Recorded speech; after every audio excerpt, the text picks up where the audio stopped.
साथियों नमस्कार, मैं हूं राजेश शर्मा और आप भारत चक्र न्यूज देख रहे हैं।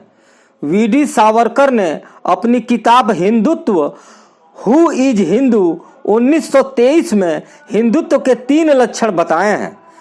एक राष्ट्र, एक जाति और एक संस्कृति। उनकी नज़र में हिंदू वही है जो हिंदू स्थान को पितृभूमि ही नहीं पुण्य भूमि भी मानता हो। हिंदुत्व के विचारक सावरकर ने मुसलमानों, ईसाइयों और कम्युनिस्टों को हिंदुत्व का दुश्मन करार दिया। सावरकर द्विराष्ट्रवाद के पहले सिद्धांतकार भी हैं। सावरकर ने 30 सितंबर 1937 को हिंदू महासभा के अध्यक्षीय भाषण में कहा कि एक प्रमुख राष्ट्र में 2 राष्ट्र हैं, भारत में हिंदू और मुस्लिम हैं। इसके 1 साल बाद 1938 में उन्होंने कहा कि भारत में हिंदू राष्ट्र है और मुस्लिम एक अल्पसंख्यक समुदाय है। सावरकर का विचार देश के विभाजन ना होकर मुसलमानों को हिंदुओं के अधीन रखने का था। दरअसल इसी विचार ने विभाजन की बुनियाद पैदा की। सावरकर के अनुसार भारत हिंदुओं का देश है। सावरकर ने अपने पितृभूमि और पुण्य भूमि वाले विचार से बौद्ध, जैन और सिखों को हिंदुओं के भीतर समेट लिया था।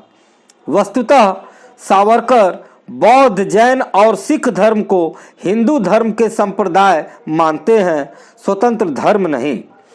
इसके अलावा मुसलमान सहित सभी धर्म भारत में अल्पसंख्यक बनकर रहेंगे, यानी उन्हें समान अधिकार नहीं मिलेंगे। इसी वजह से मुसलमानों के मन में भय और पहचान का संकट पैदा हुआ। मोहम्मद अली जिन्ना ने सावरकर के द्विराष्ट्रवाद सिद्धांत के आधार पर हिंदुओं और मुसलमानों को 2 अलग कौमें मानते हुए एक स्वतंत्र राष्ट्र की मांग की। परिणाम स्वरूप देश का विभाजन हुआ। भारत से विभाजित होकर इस्लाम के आधार पर पाकिस्तान का निर्माण हुआ। पाकिस्तान बनने के बाद भारत में रह रहे मुसलमानों पर तमाम आक्षेप लगने लगे। आरएसएस, हिंदू महासभा जैसे दक्षिणपंथी हिंदूवादी संगठनों द्वारा मुसलमानों के खिलाफ फैलाई जा रही नफरत और बढ़ गई। रामचंद्र गुहा ने अपनी मशहूर किताब गांधी के बाद भारत में लिखा, पाकिस्तान के गठन ने हिंदू सांप्रदायिक ताकतों में नई जान फूंक दी। आरएसएस और उनके सहयोगी अब ये तर्क दे सकते थे कि मुसलमान इस देश का गद्दार है और उसे मुल्क का बंटवारा करवा दिया है। इन हिंदू चरमपंथियों के दृष्टिकोण में मुसलमानों को या तो पाकिस्तान चले जाना चाहिए या गंभीर परिणाम के लिए तैयार रहना चाहिए था। बंटवारे के बाद आरएसएस की ताकत अचानक बढ़ती चली गई। पाकिस्तान से आने वाले हिंदू और सिखों को आरएसएस ने भड़काया। अपनों को खोने और घर खेत छूट जाने के जख्मों को कुरेद कर उनको मुसलमानों पर हमला करने के लिए उकसाया गया। हमलों से डर के कारण दिल्ली के मुसलमानों ने लाल किले में शरण ली, लेकिन जवाहरलाल नेहरू भारत को एक धर्मनिरपेक्ष राज्य बनाने के लिए संकल्पबद्ध थे। अल्पसंख्यकों की सुरक्षा के लिए वे व्यक्तिगत तौर पर प्रयत्नशील थे। 1951-52 का पहला चुनाव नेहरू ने भारत को पाकिस्तान नहीं बनने देने के मुद्दे पर लड़ा और बड़ी जीत हासिल की। अल्पसंख्यकों में विश्वास और उचित साझेदारी की भावना पैदा करने के लिए पंडित नेहरू ने 29 सितंबर 1953 और 15 जून 1954 को भेजे गए अपने पत्रों में मुख्यमंत्रियों को संबोधित करते हुए लिखा, अगर भारत को एक धर्मनिरपेक्ष, अस्थायी और मजबूत राष्ट्र बनाना है तो हमारा पहला कार्य यह होना चाहिए कि हम अपने अल्पसंख्यकों को बिना भेदभाव के उनका उचित हिस्सा प्रदान करें और इस तरह से उन्हें भारत में पूर्ण रूप से पारिवारिक एहसास दिलाएं। विभाजन के समय सांप्रदायिक दंगों को लेकर गांधी जी बेहद चिंतित थे। सीमा सरहद के इलाकों में हो रहे भीषण नरसंहार को रोकने के लिए गांधी जी लगातार सक्रिय थे। 15 अगस्त 1947 को जब देश आज़ादी का जश्न मना रहा था, गांधी जी नोआखली बंगाल में मुस्लिम हमलावरों के सामने अपनी जान हथेली पर लेकर अहिंसा और सद्भाव के लिए संघर्ष कर रहे थे। नोआखली के मुस्लिम हमलावरों ने गांधी के पैरों पर अपने हथियार डाल दिए और माफी मांगी, लेकिन एक कट्टरपंथी हिंदू ने 78 साल के बूढ़े गांधी के पैर छूकर उनके सीने में 3 गोलियां उतार दी, जो एक महाराष्ट्रियन ब्राह्मण नाथूराम गोडसे ने 30 जनवरी सन 1948 को देश के बिरला हाउस में शाम की प्रार्थना सभा में जाते हुए महात्मा गांधी की हत्या कर दी। आरएसएस से जुड़ा रहा गोडसे वीडी सावरकर का चेला था। अदालत में दिए गए बयान में उन्होंने कहा वह गांधी की मुस्लिम और पाकिस्तान परस्ती से नाराज था, जबकि सच्चाई यह है कि गांधी के लिए हिंदू और मुसलमान दोनों बराबर थे। नोआखाली में गांधी ने हिंदुओं की रक्षा की तो कोलकाता में मुसलमानों की। वे दिल्ली के मुसलमानों की सुरक्षा को लेकर गृह मंत्री पटेल से नाराज थे तो पाकिस्तान जाकर सिखों और हिंदुओं की सुरक्षा करना चाहते थे। गांधी मानते थे वही देश मजबूत और समृद्ध हो सकता है जहां अल्पसंख्यक सुरक्षित हों। 1960 के दशक में पुनः सांप्रदायिक दंगे शुरू हो गए।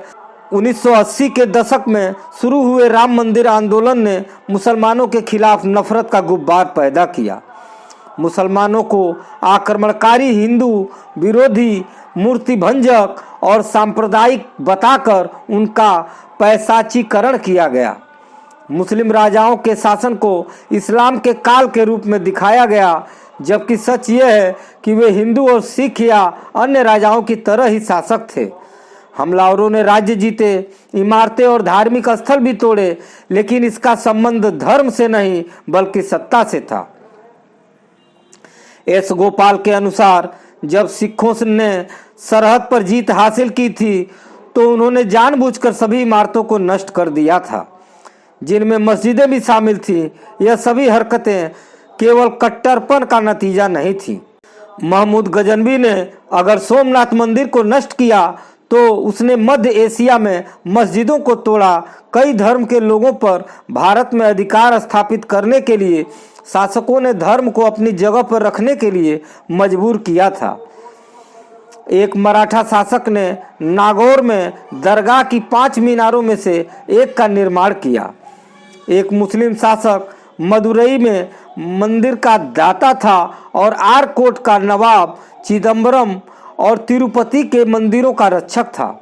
1793 में मैसूर के टीपू सुल्तान ने श्रृंगेरी के मठ के पुनर्निर्माण के सभी खर्चों को उठाया था, जो मराठा प्रमुख द्वारा नष्ट कर दिया गया। आज भी दक्षिण भारत के मंदिरों, मस्जिदों और चर्चों में साझा परंपराएं और समारोह आयोजित होते हैं। 1200 साल के मध्यकाल में हिंदू मुस्लिम समन्वय हुआ। यह समन्वय सिर्फ संस्कृति तक ही सीमित नहीं है। अगर असली इंजीनियर ने लिखा है कि आज भी मिलीजुली संस्कृति हम जितना जानते हैं उससे भी अधिक व्यापक है। यह भारत के पीपल ऑफ इंडिया प्रोजेक्ट के अंतर्गत भारत के मानव विकास सर्वेक्षण द्वारा आयोजित एक हालिया अध्ययन में स्पष्ट रूप से सामने आया है। इनके निष्कर्षों के अनुसार भारतीय मुसलमान हिंदुओं के साथ परिस्थिति की अर्थव्यवस्था और व्यवसाय से संबंधित सामग्री और सांस्कृतिक लक्षणों में बहुत उच्च प्रतिशत 96.77 का हिस्सा है।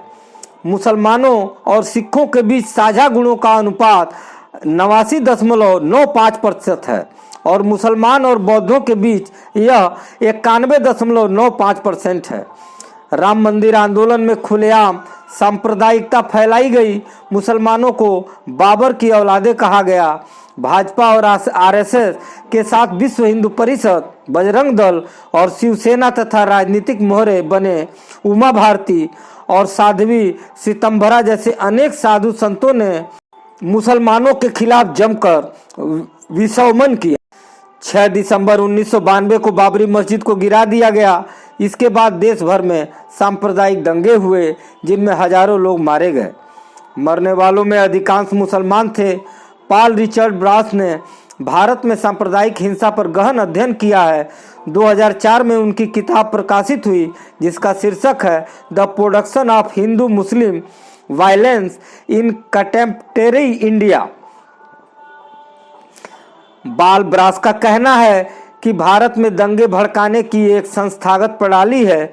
3 चरणों में दंगा भड़काने की कार्यवाही की जाती है। पहले चरण में कार्यकर्ताओं को प्रशिक्षित किया जाता है और उन्हें जिम्मेदारियां सौंपी जाती हैं। कई बार वे अपनी भूमिका का पूर्वाभास भी करते हैं। विशेषकर चुनाव में लाभ पाने के लिए दंगे शुरू किए जाते हैं। तीसरे चरण में यह स्थापित किया जाता है कि दंगे स्वतः स्फुरित थे। पाल ब्रास का निष्कर्ष है कि चुनाव सांप्रदायिक दंगों का फायदा दक्षिणपंथी भाजपा को हुआ। भाजपा संघ ने सेकुलर दलों पर मुस्लिम तुष्टीकरण के आरोप लगाए। सेकुलर और हिंदुत्व की राजनीति के बीच मुसलमान पिस रहे थे। इस परिस्थिति में हिंदुत्व की नफरत की राजनीति का लगातार विस्तार हो रहा। 1990 का दशक अल्पसंख्यकों के दमन का काल है। इस दशक में ईसाई अल्पसंख्यकों पर भी अत्याचार बढ़े। ईसाइयों को धर्मांतरण के लिए कटघरे में खड़ा किया गया। भोले भाले आदिवासियों को प्रलोभन देकर ईसाई बनाने की छवि गढ़ी गई। हालांकि आरएसएस 1950 के दशक से ही आदिवासियों के बीच में सक्रिय था। 1952 में आरएसएस ने बनवासी कल्याण आश्रम बनाया। इसके माध्यम से आरएसएस ने आदिवासियों को हिंदुत्व के खोल में समेटने के लिए उन्हें रामायण और महाभारत के मिथकों से जोड़ा। उन्हें हनुमान, सबरी और एकलव्य का वंशज बताकर हिंदू धर्म से जोड़ने की मुहिम शुरू की गई। प्राकृतिक पूजक आदिवासियों को मूर्ति पूजा और ब्राह्मणवादी कर्मकांड की ओर ढकेला गया। उनके भीतर ईसाइयों के खिलाफ नफरत पैदा की गई। राम पुनियानी लिखते हैं कि 1970 के दशक में जब विश्व हिंदू परिषद और बनवासी कल्याण आश्रम ने आदिवासी क्षेत्रों में अपना काम बढ़ाया तो ईसाई विरोधी लहर ने जोर पकड़ लिया। गुजरात के डांग में अप्रैल-अगस्त 1998 में हिंसा देखी गई। यहाँ स्वामी असीमानंद, जिन पर विभिन्न बम विस्फोटों में शामिल होने का आरोप था, उन्होंने सबरी माता मंदिर की स्थापना की और सबरी कुंभ का आयोजन किया। मध्य प्रदेश के झाबुआ क्षेत्र में आसाराम बापू, जो अब जेल में हैं, के अनुयायियों ने इसी तरह की सभा का आयोजन किया और 23 सितंबर 1998 को वहां हिंसा देखी गई। उड़ीसा में स्वामी लक्ष्मणानंद ने अपना काम शुरू किया। सन 2008 में कंधमाल हिंसा हुई। 1999 में बजरंग दल के सदस्य दारा सिंह उर्फ राजेंद्र सिंह पाल ने पादरी स्टैंस और उनके 2 बच्चों की हत्या कर दी थी। ऑस्ट्रेलियाई मिशनरी पीटर ग्राहम स्टैन पर हिंदूवादियों का आरोप था कि वे भोले भाले आदिवासियों का धर्मांतरण करा रहे थे, जबकि उनकी हत्या की जांच के लिए गठित बाधवा आयोग ने ऐसे किसी आरोप से इनकार किया।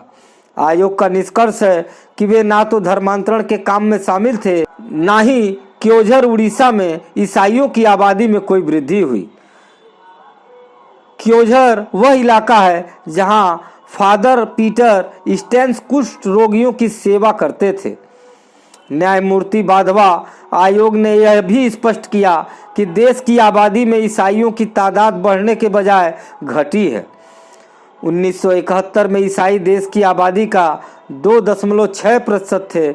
1981 में आबादी 2.44%, 1991 में 2.34%, 2001 में 2.3% और 2011 में 2.3% थी। आंकड़ों से स्पष्ट है कि ईसाई आबादी में कमी आई है। आदिवासियों को बहलाकर ईसाई बनाने का प्रचार हिंदूवादी प्रोपगेंडा है। 1990 के दशक में सैकड़ों सांप्रदायिक दंगे हुए। इस दशक में विश्व हिंदू परिषद ने जोर शोर से घर वापसी अभियान चलाया। बजरंग दल ने हिंदू संस्कृति बचाने का ठेका ले लिया।